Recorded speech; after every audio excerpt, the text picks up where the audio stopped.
I built a business with very much a fear not enough mindset.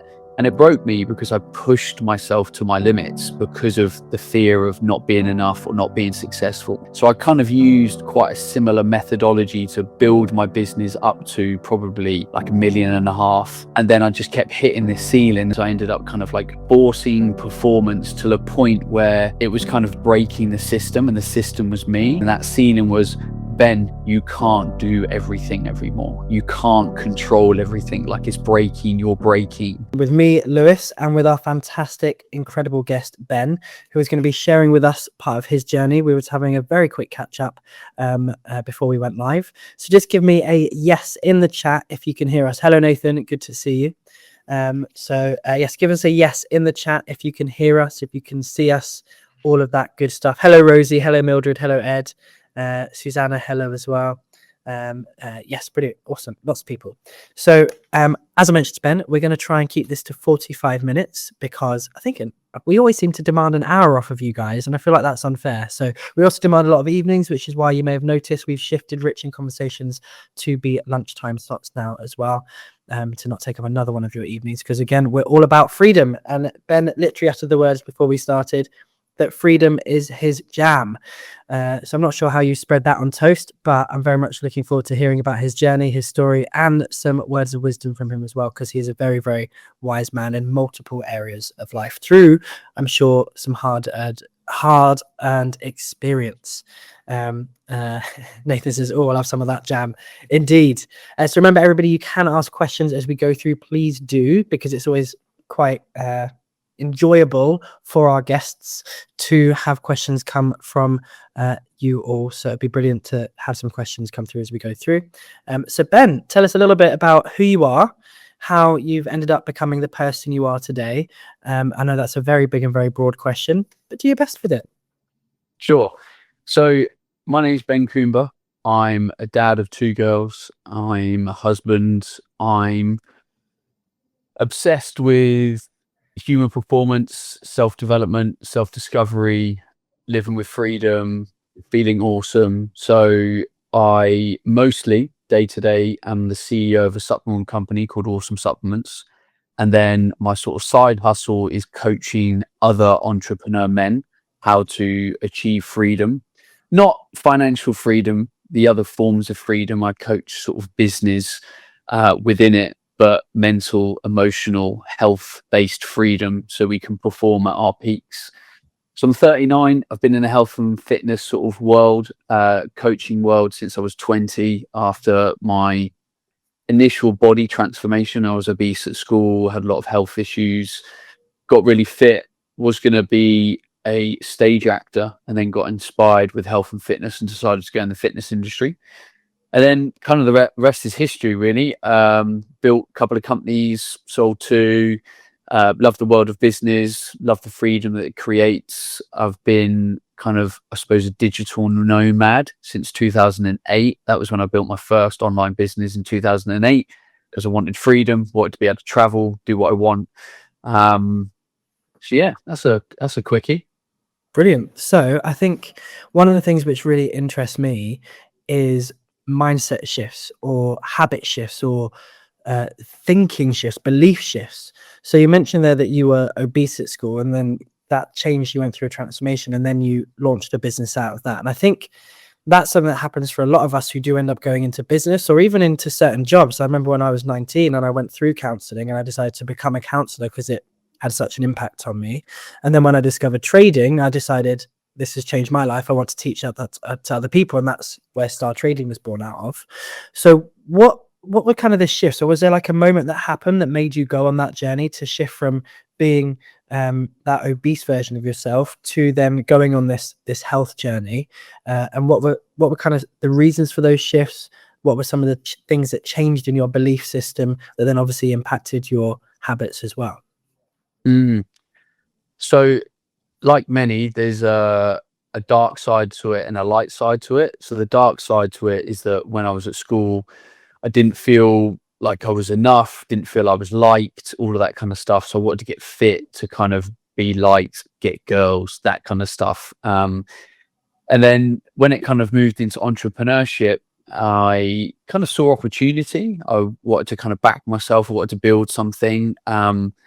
Always been quite a sort of solitary person in that I spent all of my youth in boarding school, kind of very isolated. And I got used to sort of becoming very self-reliant, self-functional, and kind of when I got the opportunity to build a digital business because the university I went to started an enterprise center, it kind of felt like a really good opportunity. Again, there was a bit of darkness there in that I kind of wanted to prove something and I wanted to kind of show people that I could make something of myself and stuff. So I think mindset shifts, they quite often come from a deeper emotional place. They come, because emotions create motion. And while we quite often think they're mindset shifts, they result in an emotional drive that comes from a place, whether it's a dark or a light force. So, I mean, I think because of my environment growing up, I always had sort of a real ambitious drive. I was in a very kind of ambitious environment growing up. I was in a private school where I was literally the bottom of the pile physically, mentally, emotionally, financially, and it made me quite ambitious to kind of, prove myself and do good things. And that got me so far, but then you realize there's a tipping point that you're not doing it for often sometimes the right reasons, and then you have to go through that kind of period where you're like, oh, I've got somewhere, but now I'm like, it's not quite feeling right, and the reasons don't feel pure. My awareness has changed, and then you kind of shift. Like, okay, well, I need to approach this a little bit differently because I built a business with very much a fear, not enough mindset. And it broke me because I pushed myself to my limits because of the fear of not being enough or not being successful. And then that transition to be purely opportunistic and abundant, like, kind of took a while, and it's a place that I'm very firmly in now. So yeah. You go back for 2 seconds. So you say, well, you kind of self-labeled yourself at school during that time of your life that you were the weakest, mentally, physically, emotionally. And with that belief about ourselves, I'm just wondering if that was actually true or if that was just a perceived reality, which then created everything that we talked about after that. So do you think that was actually true in all of those areas and that led to competitiveness, or do you think that was just your perception of the situation? Yeah, it wasn't true. It was something that was told of me. I was bullied a lot at school, so you kind of end up believing when a lot of stuff is thrown at you. But deep down, like, I was a very talented kid in some areas, just not in the traditional areas. I was into the arts and design and stuff. And at the school I went to, about 1% of people were into that stuff. Everyone was very academic and science and stuff. So there was always a knowing that I have huge talent and value. I just wasn't in the right environment, and it was constantly being kind of suppressed. And then when I got to leave school, it was like, hang on a second, I can do things my way now. Don't have to listen to your tune. And that's when I think I blossomed as a human, because there was that deep yearning to want and do more. And I now wasn't being repressed by my environment. And that's why environment is such a powerful driver in change. Like, if even financial freedom, if you want to expand your mindset around money, get around people with a lot of money. Quite quickly you're like, whoa, like, okay, they think really differently. Go to the gym with someone who's really fit, the way that they think about behavior and bed and food, very different. And sometimes it's a very, very fast way to change yourself is just get around the people that you're aspiring to be around. Yeah. There's a question that's come through from Nathan. Have you invested in that artistic side that was kind of shut down a bit back then? And how does that fit around everything else that you do? I suppose, kind of, how do you bring that into what you do now, or do you not bring it in? Yeah, I think the world of business is very artistic and creative. So I've built businesses, which means I've built brand. It means I've built copy. I've had to communicate ideas. Back in the day, I built quite a big social following. That takes creation. You have to film and do lots of stuff. So I definitely have brought that to my work, and I'm now trying to bring it into my personal life a bit more. Now I've got kids, and I want them to be very expressive and artistic and creative and stuff. So looking to start playing the guitar in January. Never done it before. but why not? I've got an all right singing voice. I'm like, okay, yeah, let's have a go, and Maybe we can hopefully go I'll to you that inspire then, my Ben. kids. Yeah. Goals. One thing that you said as well, I think is really interesting, and I'm sure a lot of people will resonate with, is that idea of the stories that are put on us by other people. And I think often we hear about, we tell ourselves stories, but why are we telling ourselves those stories? And that's why I think I really like what you said, that you have these stories put on you by other people. And there's so much you're saying, which is absolute golden nuggets, by the way. And so I don't know really how many things to pull up on. But what would you say helped you shift out from under, or put to the side, or remove those stories that had been put on you by other people? I know you said you changed environment, but was there more intentionality behind that? Was it just kind of a natural process of, oh, I'm not hearing that same thing over and over again from this certain environment, and so it starts to fall away? How did you shift away from those old stories that you've been told and had been put on you? So the way I would frame this is, I think there's stages to the journey, and these stages have to happen in a certain way because they rely on your awareness of self, really. And many people, including me, will describe themselves as very self-aware, but you only have the awareness that you have, and there could be a whole lot that you do not see about yourself. So I think it's important to be really humble in that, because it can stop you from growing. Yeah, I'm a really self-aware person. It's like, well, you're not getting all the results that you want. So are you? Because if you were that self-aware, you'd know how to fix all the behaviors that are kind of holding you back. So there's kind of like a level of environment. So I changed environment, and that expanded my worldview and what I was capable of, and meant I wasn't repressed as much, so I could then expand. And then you've got your standard conscious level learning, where you're reading books, listening to podcasts, that kind of thing, and you're applying knowledge. But then quite often that knowledge will hit blocks, and those blocks are on kind of the mental, emotional, subconscious level. So we ultimately get created by our past, by our upbringings, our school environment, our parenting, and they imprint our subconscious. And sometimes you need more powerful tools to break into the subconscious and release those stories. Like if the conscious level learning isn't allowing you to change behavior, then it is deeper. So I got very far, learning on a conscious level and applying techniques, tips, methods, hacks, systems, whatever. And then it reached a point where I was then like spinning my wheels. I hit basically a ceiling mentally, emotionally, like on a soul level. And that's where I then became very ill. I got depressed. And in the world of like spirituality, they call a depression the start of an awakening. And for me, it very much was. And I started to wake up to what I wasn't seeing about myself. And that was what was on the subconscious. So I then started to use tools like trauma release therapy, Reiki, breath work, psychedelics, journaling, meditation, to start to get under the surface. You probably talked about money beliefs a huge amount in your kind of community. Consciously, we can have a story about money, but if you're not able to embody it, it's because that belief is baked into your subconscious. And that's where you need more invasive tools that work on the subconscious level to be able to break those behaviors and patterns, because your parents might have told you money's bad, money's bad, money's bad. And however much Lewis goes, money's not bad, deep down, you believe money is bad. Yeah. So sometimes we need to get under the surface of things. And that's where we have to venture into these other tools. You're probably going to need other people to help guide you. And the reality is, the journey of life can be slow or fast.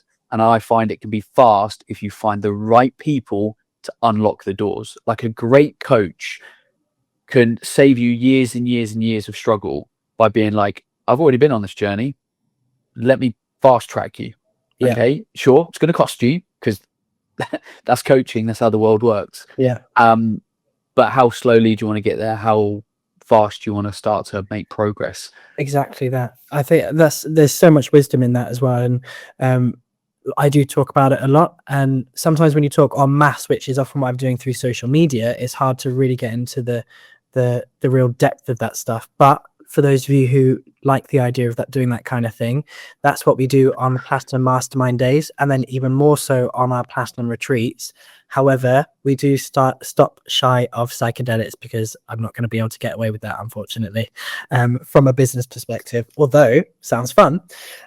So a couple of questions. Breathwork's great. Breathwork is brilliant. Yeah, and actually Breathwork is brilliant. Last Platinum retreat, we did some breathwork. So you were probably all very aware of Hodaleave, our wonderful breathwork person, who is part of Star Trading as well. I don't think she's on the call today because she's not been very well, but yes, we did some breathwork, which was very well received by some of us. And Josh Jones, head of mentoring, struggles with that stuff a little bit, but he's working on it. So how important? Well, two questions I've got here, and I'm going to ask them both, and I'll let you decide which one you want to answer first. How do you think you become more self-aware? How do you start that journey and continue that journey of self-awareness?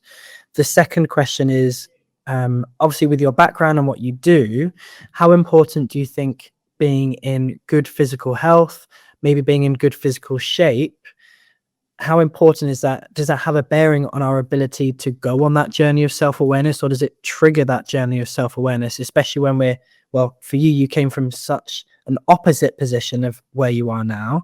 Do you think that triggered some of that self-awareness? So two questions there, which I probably just rambled, so I'll try and make them both again clearly. First one, how do you become more self-aware and start that journey? And number two, how important do you think being in good physical shape or good physical health has on our ability to go on that journey of self-awareness? I think they're linked. To answer question 2 first, being in great physical health is the greatest form of self-love that you could give yourself, the greatest form of self-love that you could give to your children, because you're going to be around longer, you have more energy, you have more presence. So looking after yourself is fundamental in living a rich and good life. Like, I would much rather have incredible levels of health rather than incredible levels of money.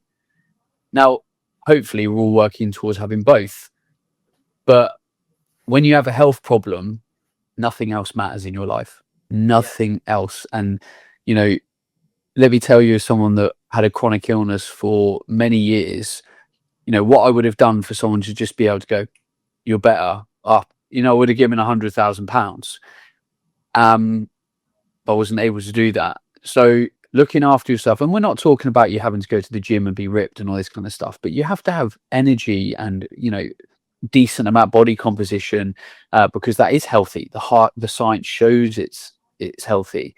And with the human body and technology now, like, many of us should be living well over 100 in good health because of medicine, technology, what we can do. And especially if you've got a little bit of money and you can buy good quality food and invest in, some more advanced things, then, you're going to be living really well. So I think that's a given. Now, in terms of self-awareness, for me, the most important thing is your willingness to ask really difficult questions of yourself. Our life journey, the richness of our life, depends on the willingness we have to ask these questions and to question everything until you get to truth, because truth is what sets us free. So whatever you believe about yourself, decide to unbelieve it, question it. Is that true? How do I know it's true? What's it connected to? Where's the data point? Is the data accurate? Is it part of a belief system that no longer serves me anymore? And I think that's something that has served me really well, is my willingness to ask incredibly difficult questions of myself and not have any shame or any guilt about what is there. I'm just willing to go, like, it is what it is. I had a session with my trauma release therapist yesterday, and we worked through something that I had buried from the age of 9, that I buried because I was very ashamed of it. But my continued questioning and bringing through self-awareness allowed me to see it. Whereas if I hadn't been walking on that journey, I wouldn't have seen that. And I know that thing is holding me back in myself, in my relationships, in my business. And I'm so glad that I keep walking the path to go, oof, wow, okay, it's time to deal with that. And I know that I'll leap forward as a result of it. Yeah, that's amazing. That is absolutely amazing. I think powerful questions. And again, I think detaching yourself from the emotion of the answer and the shame, which shame is a covering that hides things. And so if we can release ourselves from the possibility of feeling shame about those things, they can come to light and we can become aware of them. To kind of summarize, Mira asked what kind of questions, and you kind of answered it, but I wonder if I could simplify it a little bit. Does it really come down to continuing to ask why, and then also continuing to ask, is that true, until we get to truth? Would you say that's kind of a fair, I mean, I know there's lots of questions, but if we were to kind of simplify that as like an initial starting point, when we look at our own behavior, we look at our own reactions to things, ask ourselves, why are we operating this way? And then asking if those answers that we find ourselves giving are actually true. Yeah, so truth is an interesting thing that I think a lot of people find challenging in the modern age, because we are in a overconsumption of other people's opinions pandemic. And, Lewis, your advice is great, but people should be able to sit with themselves and go, does this feel true to me? Does this feel Yeah. true to my life? Like, does this feel kind of right? And yes, listen to podcasts. Yes, read books. Yes, get coaching, but spend time every day, even if it's 5-10 minutes, just sitting in meditation, peace, quiet, whatever, and going, does this feel right to me? Does this feel true? Am I in alignment here? Is there friction? Is there anger? Is there frustration? But because we spend so much time digesting and absorbing, we quite often aren't finding our own truth. And that's where there is huge power in silence, getting out in nature, meditation, journaling, because these are self-reflective practices. And if you're Yeah. constantly consuming, you're never able to decipher what is true for you. Yeah. I mean, I think I've probably listened to, it's the end of 2026. I reckon I've listened to 10 podcast episodes this year, Wow. tops. Yeah. And that's because this year I've made a commitment to listen. Yeah. And quite often the answers that we are seeking are inside, but we're always looking outside. It's something which I've been thinking about a lot recently, is when was the last time I spent 30 minutes without any outside stimulus? When was the last time, without being on my phone, having a conversation with someone, listening to music, reading a book, watching TV? When was the last time I actually had 30 minutes without something like that?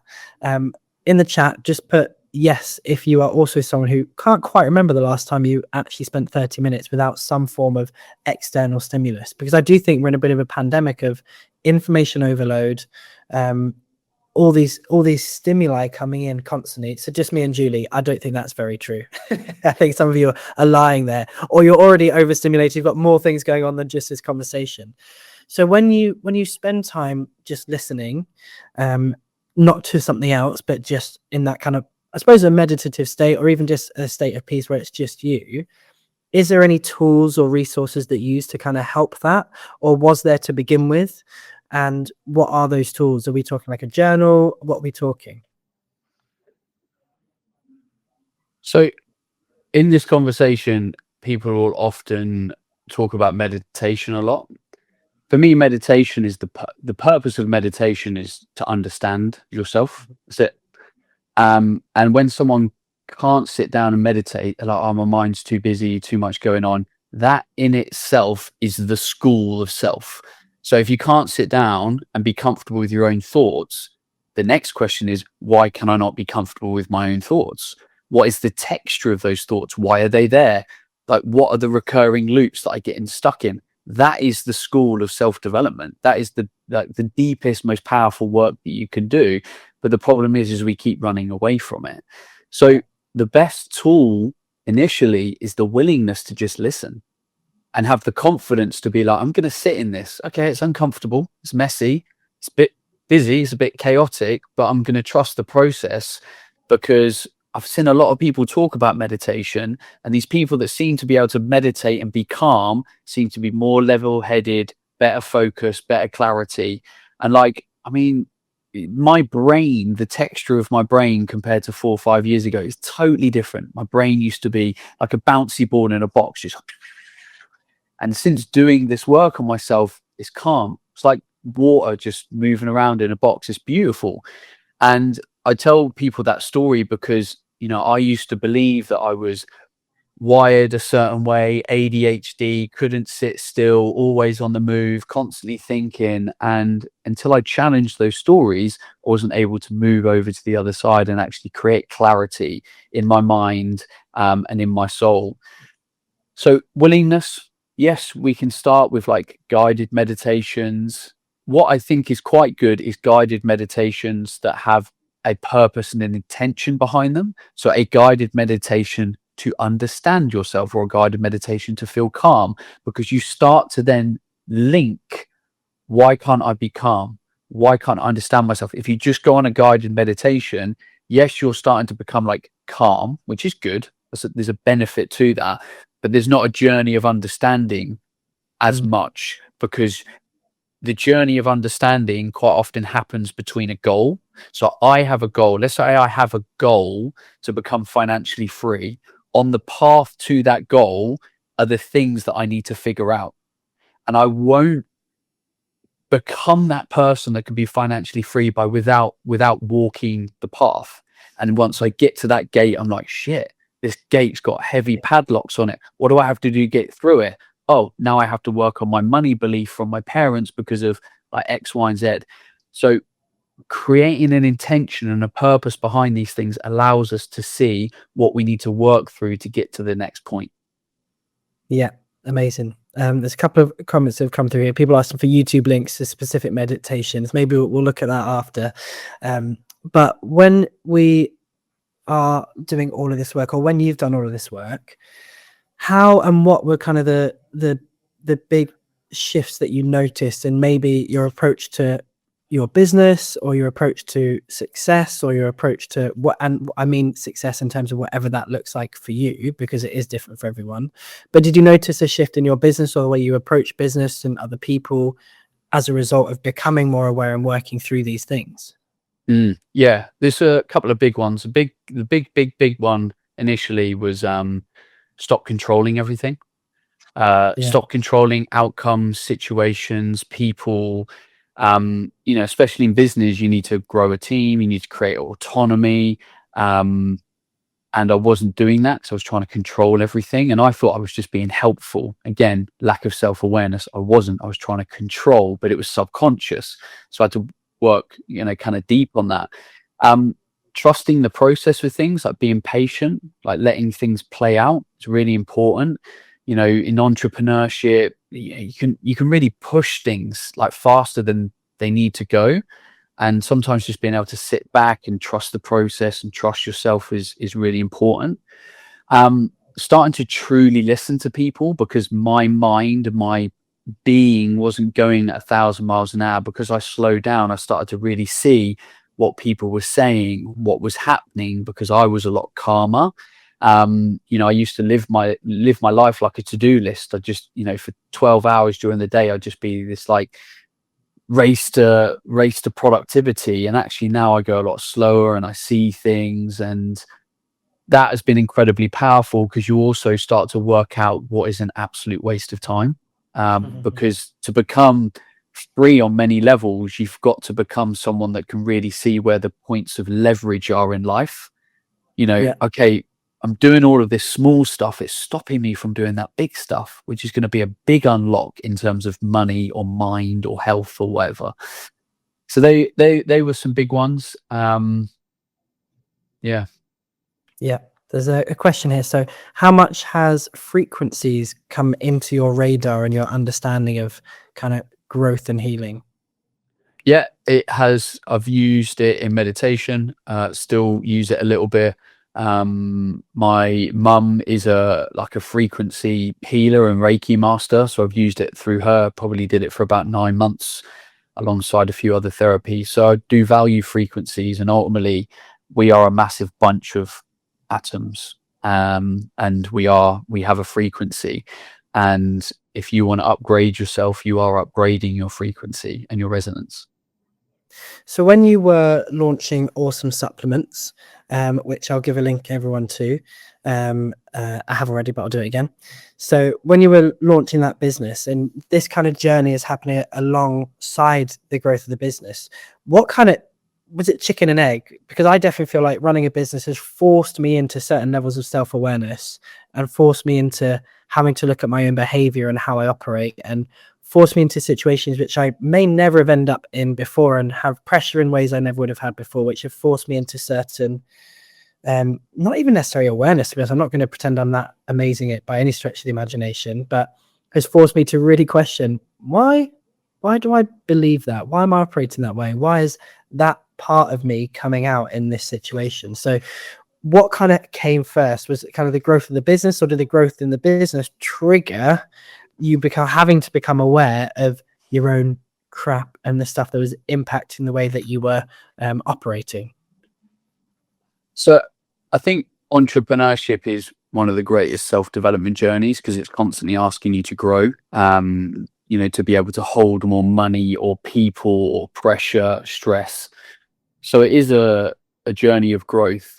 And I think what I ended up doing is I ended up kind of like forcing performance to the point where it was kind of breaking the system, and the system was me. So I kind of used quite a similar methodology to build my business up to probably like 1.5 million. And then I just kept hitting this ceiling, and that ceiling was, Ben, you can't do everything evermore. You can't control everything. Like, it's breaking, you're breaking. So that was when I had to go on a very radical journey of transformation, because there was so much wrapped in it. It wasn't a couple of therapy sessions and like boom, like, scaling. There was a lot there, and I'm not saying that there's a lot there for other people. My past is my past, and things I've had to work through are kind of on me to own, and it took quite a while to do that. But it really started to, steamroll after that point. I think the challenging thing for me is that I'd grown quite a integrated personal brand into my business.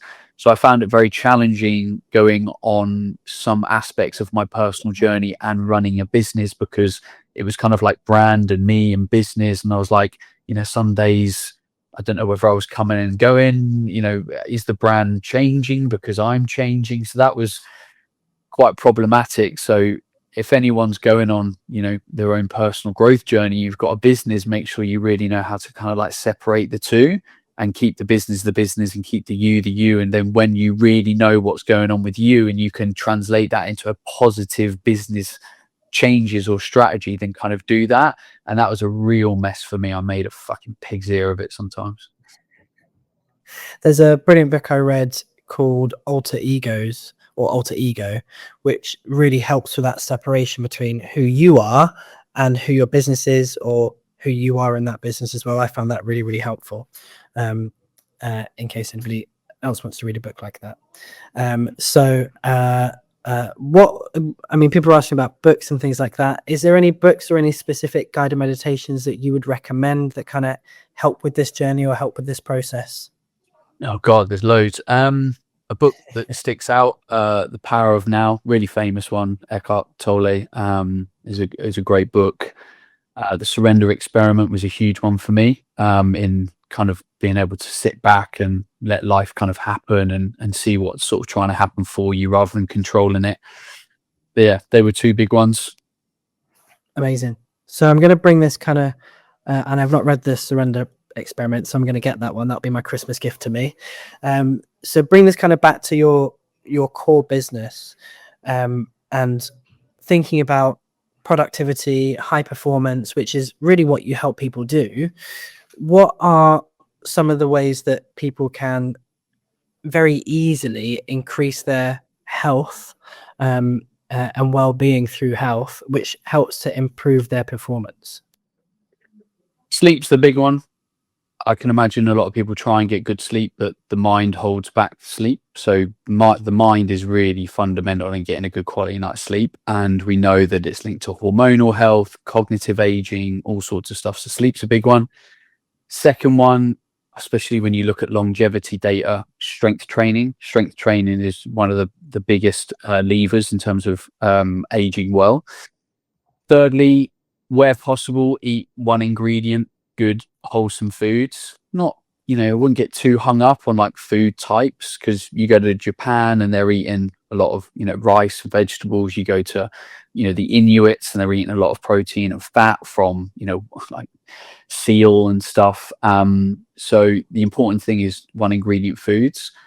Managing stress and knowing how to kind of balance the inputs is really important. Stress is the biggest, kind of silent killer, really. And a lot of people don't really know how to like quantify it. Like, am I stressed? Am I just feeling it a little bit? And what a lot of people are not really seeing is the effect of our lives on our nervous system.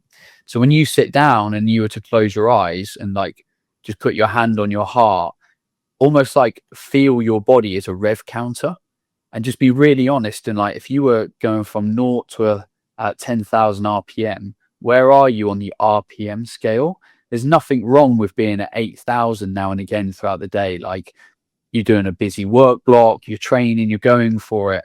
But the key thing is our ability to really bring our rev counter down.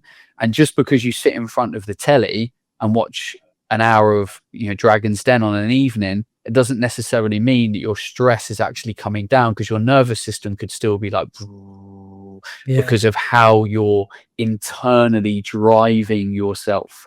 If you've got anxiety, chances are your rev counter's very high quite a lot, because you don't trust what's happening. You have a lot of fears, like you're worried about things, and the effect on the nervous system is pretty profound. And over time, that's not going to be conductive to great health. So yeah, sleep, whole ingredient foods, strength training, knowing how to regulate your stress. And the fifth thing is, if you're like ever in doubt of what to do, just get in nature.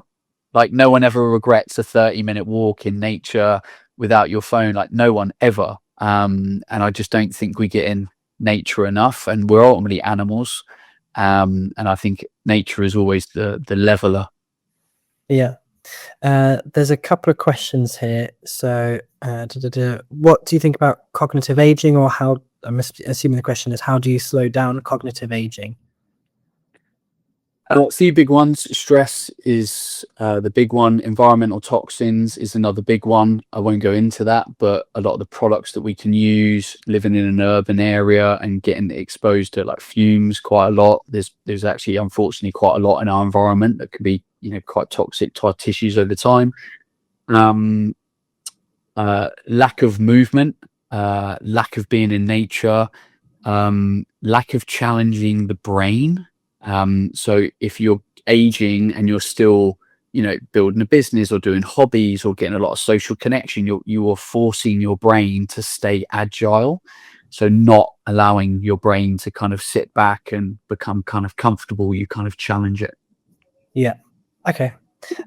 Good ones. And then what about, there's a question here about sunlight or red light therapy.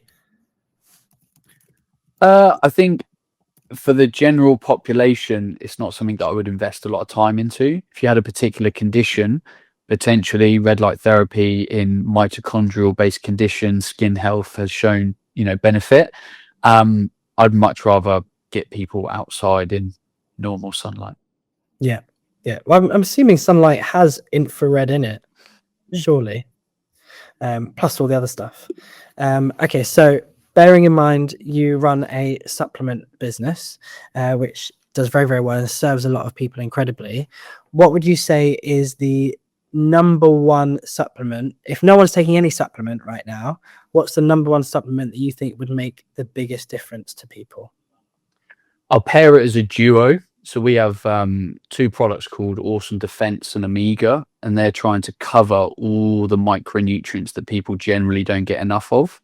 So we know from the research that a very large percentage of people don't get enough omega-3 fats, magnesium, vitamin D, sometimes iron, zinc. So making sure all of those are optimal is very, very important. Now, when we say optimal, I'm not talking about the government's RDA. The government's RDA is a level that stops you from getting ill or having a problem. That's very different from optimal. So, for example, the government's RDA of magnesium is 300 milligrams a day for women, 350 for men.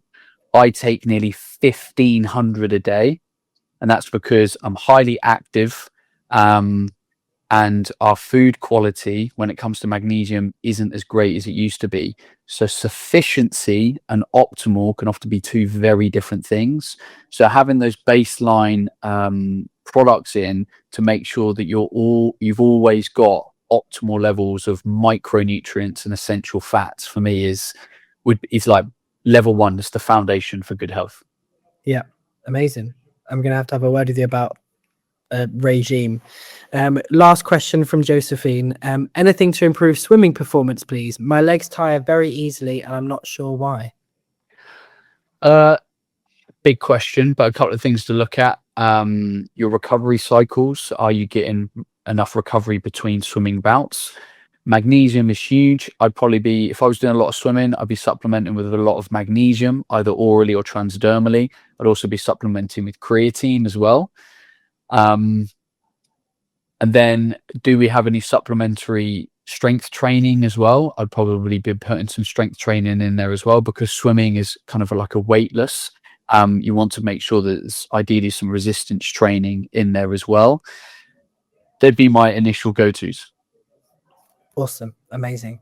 Well, Ben, it's been such a joy to speak with you today. You've dropped absolute wisdom and knowledge bombs on everybody, and it's been really, really great to hear. So everyone in the chat, give Ben a big, big thank you. And yes, it's been really great. And if I don't speak to everybody beforehand, and Ben, if I don't speak to you, Merry Christmas and Happy New Year. Thank you very much. And if anyone wants to try the supplements, if you use CEO 15, you'll get 15% off. Oh, let me put that in. And I'm going to make a note of that for myself as well. And if people want to contact you on social media or anything like that, what's the best way for them to do that? Yeah, I'm just Ben Coomber all over the internet, which is that. Fantastic. Awesome. Thank you very much, Ben. Thank you, everybody, for joining us. We will speak to you next time. Bye, everyone. Thank you.